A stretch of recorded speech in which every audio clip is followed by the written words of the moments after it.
Bonjour tout le monde, dans cette vidéo on va commencer à parler des ondes. Donc le plan de match c'est de définir c'est quoi une onde, puis ensuite de faire un petit peu de terminologie. On va parler des ondes progressives versus stationnaires, puis des ondes transversales versus longitudinales. Puis ensuite on va définir quelques caractéristiques des ondes. Les caractéristiques qui nous intéressent vont être leur vitesse de propagation, leur amplitude, leur longueur d'onde et leur fréquence. Donc c'est parti pour la section 1.8.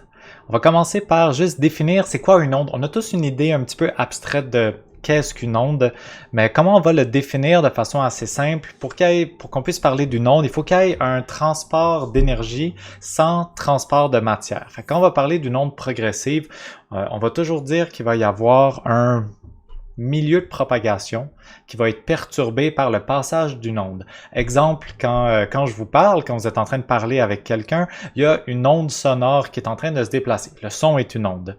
Il y a un milieu de propagation, l'air, qui est un milieu ambiant qui va être déformé par la source de l'onde. Par exemple, si je suis en train de vous parler, moi, je suis en train de faire vibrer mes cordes vocales, là, puis mes choses biologiques, je suis en train de perturber l'air qui se trouve proche de ma bouche. Cette perturbation-là va se transporter de comme molécule d'air en molécule d'air, puis va faire son chemin jusqu'aux molécules d'air qui se trouvent proches de vos oreilles, qui eux vont faire vibrer votre tympan.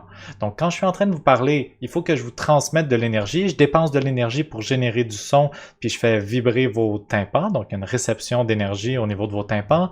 Mais je vous transfère pas de matière. Il n'y a pas de particules d'air qui vont comme partir de ma bouche puis faire leur chemin jusqu'à vos oreilles. Je suis juste en train de perturber un milieu de propagation. Donc c'est vraiment ça, une onde, une perturbation qui se propage dans un milieu de propagation.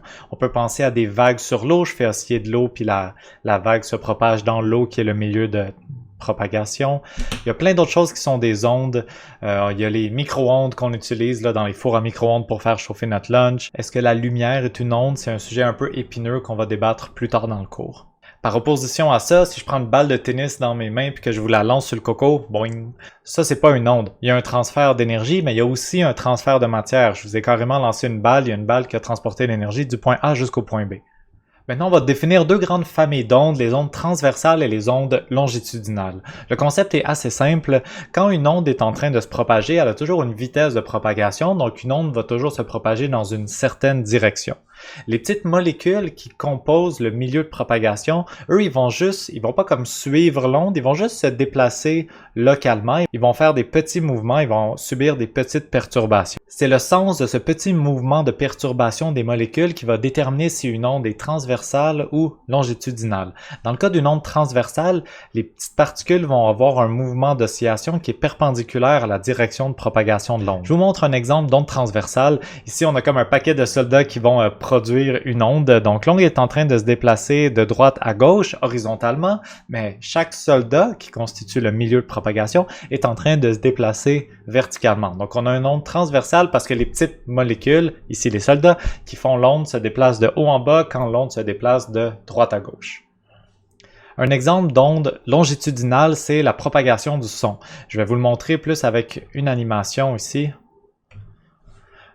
Donc, on a dans cette animation ici une espèce de piston. On peut le voir comme la membrane d'un haut-parleur qui va pousser puis tirer sur les molécules d'air. Puis ça va créer des espèces de paquets où est-ce que les molécules d'air sont plus denses puis des endroits où est-ce que les molécules d'air sont moins denses. C'est ça l'onde qui est en train de se propager. C'est la pression de l'air, la densité de l'air qui est en train de faire des maximums puis des minimums. C'est une onde qui est en train de se propager. Si je regarde le mouvement des molécules individuelles qui sont ici, il y en a certaines qui sont identifiées en rouge, ces molécules-là sont pas en train de suivre l'onde sonore, sont juste en train de faire des petits déplacements gauche-droite, horizontale, puis la vitesse de l'onde est elle aussi horizontale, donc c'est une onde longitudinale. Les deux directions des vitesses sont parallèles. Un autre exemple avec un ressort dans les deux cas, si je prends le ressort et que je lui fais faire un petit mouvement à la verticale, ben ici la déformation est verticale quand l'onde se propage horizontalement, c'est une onde transversale. Puis ici, si j'ai juste donné comme un petit coup horizontal à mon ressort, ben là j'ai une onde longitudinale. Dans les notes de cours, on définit aussi une impulsion. Une impulsion, c'est une déformation localisée. Ça veut dire que c'est juste une petite déformation qui est en train de se propager, comme ce qu'on est en train de voir dans l'animation en ce moment. Contrairement à une onde qui serait continue, dans le fond, on continuerait toujours là, de déformer le ressort, puis ça se propagerait. Maintenant, on a défini qu'est-ce qu'on avait besoin de définir comme vocabulaire. On va parler des caractéristiques des ondes. La première caractéristique, probablement la plus importante qu'on va voir aujourd'hui, c'est la vitesse de propagation des ondes. Les ondes, quand elles se propagent dans un milieu, vont se propager à une certaine vitesse, puis on va voir qu'est-ce qui détermine la vitesse à laquelle une onde se propage dans un milieu de propagation. Le thème essentiel ici à retenir, c'est que la vitesse de propagation d'une onde dépend uniquement des propriétés du milieu de propagation et non pas des propriétés de la source. Exemple, si je suis en train de vous parler, moi je suis la source. Je peux contrôler le volume de ma voix, je peux crier ou je peux chuchoter ou parler normalement. Je peux aussi contrôler la fréquence du son, je peux parler avec une voix plus aiguë ou une voix plus grave. Mais toutes ces propriétés-là de l'onde influencent aucunement la vitesse à laquelle une onde se propage. On peut penser que si je crie, l'onde va sortir plus vite, mais non. La vitesse à laquelle l'onde se propage dépend juste des propriétés du milieu de propagation. Pour le son ici, ça va être l'air. Donc c'est quoi les propriétés de l'air? Ça peut être la pression, la densité, le type de molécule qui constitue le gaz, la température. Mais tout ça, il faut juste comprendre que ça dépend juste des propriétés du milieu de propagation et non pas de la source de l'onde. Je vais vous montrer une équation qui est une équation plutôt conceptuelle. Il y a un proportionnel, on ne va pas faire de calcul avec ça. Mais en général, quand une onde se déplace, ce qui influence sa vitesse de propagation, c'est la rigidité et la densité du milieu de propagation. La rigidité, c'est un peu comment chaque voisin dans le milieu de propagation est fortement attaché un avec l'autre. Fait que si j'ai, mettons, des molécules d'air dans un gaz ou j'ai des morceaux de corde dans une corde qui est attachée ou des molécules d'eau, peu importe, si la rigidité est grande, ça veut dire que les molécules sont très fortement attachées ensemble. Fait que si je fais une perturbation de mon milieu, fait que je perturbe une première molécule, si les molécules sont fortement attachées ensemble, cette perturbation-là va rapidement se transmettre d'une molécule à la suivante pour propager l'onde. La densité, c'est le nombre de molécules dans mon espace, dans mon volume ou dans ma longueur. Si j'ai une grande densité, ça veut dire que les particules sont comme il y en a beaucoup qui sont très proches les unes des autres. Fait que quand je veux transmettre mon onde, une onde se transmet toujours d'une molécule à la molécule voisine à la molécule voisine. Puis si j'ai comme beaucoup de voisins collés les uns sur les autres à travers lesquels transmettre l'onde, ça va prendre plus de temps, donc la vitesse de propagation va être plus faible. On va s'intéresser plus particulièrement à deux cas. J'ai une onde transmise dans une corde, puis une onde sonore transmise dans un gaz. On va commencer avec la corde. Dans le cas de la corde, ce qui représente la rigidité, c'est la tension dans la corde. Donc plus une corde est tendue, plus les molécules vont être comme fortement reliées les unes aux autres, plus l'onde va se propager rapidement. Pour représenter la tension, on a utilisé la lettre F pour force de tension. On voulait pas utiliser le T majuscule parce que le T majuscule, on le réserve pour la période. On l'a déjà défini, mais on va réutiliser la notion de période pour les ondes progressives. L'autre symbole, c'est mu, c'est une lettre grecque qui s'écrit comme ça, c'est la lettre grecque pour le M minuscule, pour masse, c'est la densité linéique. Fait que la densité ici, on parle souvent de kilogrammes par mètre cube quand on est en train de parler d'un volume, mais une corde, c'est juste en une dimension. Donc on va parler de densité linéique, c'est la masse divisée par la longueur, donc j'ai combien de kilogrammes par mètre de corde. On va passer aux autres propriétés des ondes. Ici, j'ai une diapo où est-ce que je vous parle de la période et de la longueur d'onde. À la place de juste vous le montrer avec la diapo, je vous ai préparé quelques animations. Donc, on regarde ça ensemble. OK, donc voici une onde progressive. Cette onde progressive-là a une certaine vitesse de propagation, est en train de se déplacer vers la droite, puis on va définir d'autres de ses caractéristiques. Je vais commencer par me tracer des axes, donc je vais me tracer un axe des X et un axe des Y. Donc chaque petite molécule de corde va faire un mouvement vers le haut et vers le bas, va subir une perturbation. Fait que sa position en Y de chaque petit morceau de corde va évoluer avec le temps. Cette onde-là, premièrement, elle a une amplitude, ça veut dire qu'il y a une position maximale et minimale en Y que chaque molécule de corde va atteindre. L'onde a aussi ce qu'on appelle une longueur d'onde. Donc je vous le montre sur le schéma, la voici. La longueur d'onde, c'est tout simplement la longueur en mètres d'un cycle d'oscillation complet. J'aurais pu la tracer à plein d'endroits différents sur le schéma. Ici, l'important, c'est de réaliser que mon axe horizontal, c'est un axe de position. En X, c'est des mètres. Donc, si j'interromps mon onde, je la mets sur pause. C'est comme si j'avais pris une photo de mon onde, puis que je viens vraiment mesurer la longueur d'un cycle complet. Je vais être capable d'obtenir la longueur d'onde en mètres. La longueur d'onde est représentée par le paramètre lambda. C'est la lettre grecque pour L, pour longueur.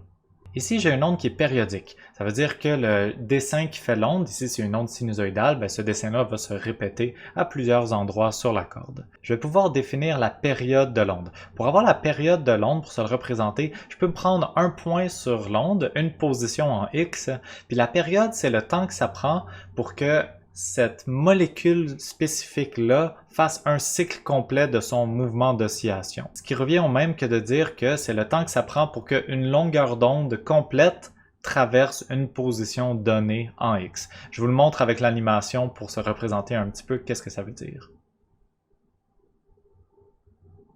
Donc vous avez vu que j'ai chronométré le temps que ça prend pour qu'une longueur d'onde complète traverse mon point en X.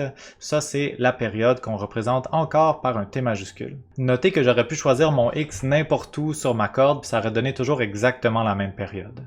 Maintenant, puisque la période, c'est le temps que ça prend pour que mon onde avance de une longueur d'onde, je vais pouvoir établir une relation très simple de cinématique entre la vitesse, le déplacement et le temps. Donc la relation, c'est vitesse égale longueur d'onde divisée par la période. La vitesse de mon onde, ça va correspondre à la distance parcourue, une longueur d'onde, divisée par le temps que ça prend pour parcourir cette distance, qui est définie comme étant la période. Finalement, il y a encore toujours le même lien entre période, fréquence et fréquence angulaire qu'on a déjà présenté dans la section 1.1. Fréquence égale 1 sur période et fréquence angulaire égale 2π fois la fréquence. Il y a un dernier sujet que je veux regarder avec vous, c'est une formule pour la vitesse à laquelle une onde sonore se propage dans un gaz, puis plus spécifiquement, on a une formule plus simple pour la vitesse à laquelle le son se déplace dans l'air, notre gaz préféré. Donc on regarde ça ensemble. La formule de la vitesse à laquelle une onde sonore se déplace dans un gaz, c'est la suivante. Je vous définis les quelques paramètres. Les deux symboles au numérateur, le premier c'est gamma. Gamma, ça dépend du nombre de degrés de liberté d'oscillation des molécules de gaz. C'est un sujet trop avancé pour notre cours, mais ça représente un petit peu de combien de façons différentes chaque petite molécule de gaz peut faire des oscillations ou des vibrations. C'est pas important pour nous. P, c'est la pression. Fait qu'un gaz qui est soumis à une grande pression, les molécules vont être plus fortement reliées les unes aux autres. Puis finalement, le symbole au dénominateur, c'est ρ, une lettre grecque pour R. Ça représente la densité, fait que vraiment le nombre de kilogrammes par mètre cube du gaz. Pour l'air, plus spécifiquement, on connaît la composition du gaz, donc l'abondance relative des différentes molécules, puis on est capable d'utiliser PV égale nRT pour faire un peu des modifications à cette formule et obtenir une formule beaucoup plus simple qui est, la voici, vitesse du son égale 20 fois racine carrée de la température. Fait que la vitesse à laquelle le son se propage dans l'air, on le réduit à un seul paramètre, la température de l'air.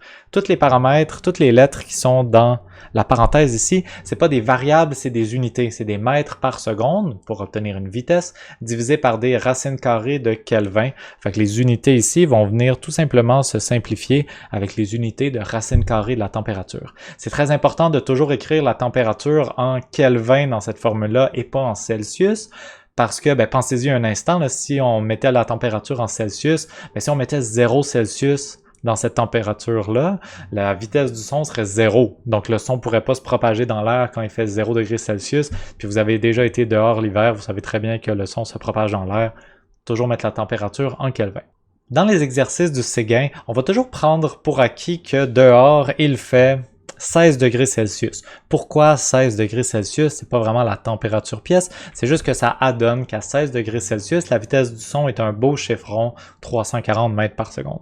Donc gardez toujours votre livre de Séguin à 16 degrés Celsius. Là, tous les exercices vont être à cette température-là, sauf si on dit explicitement que la température n'est pas 16 degrés Celsius. Donc c'est tout pour cette vidéo sur les ondes. On a défini c'est quoi une onde, on a parlé de transversale versus longitudinale, on a dit que la vitesse de propagation des ondes dépendait seulement des propriétés du milieu de propagation puis pas des propriétés de la source. On a vu une formule pour la vitesse à laquelle une onde se propage dans une corde et dans l'air et on a défini les principales caractéristiques des ondes, donc amplitude, période, longueur d'onde puis quelques relations entre ces paramètres-là. C'est tout pour cette vidéo.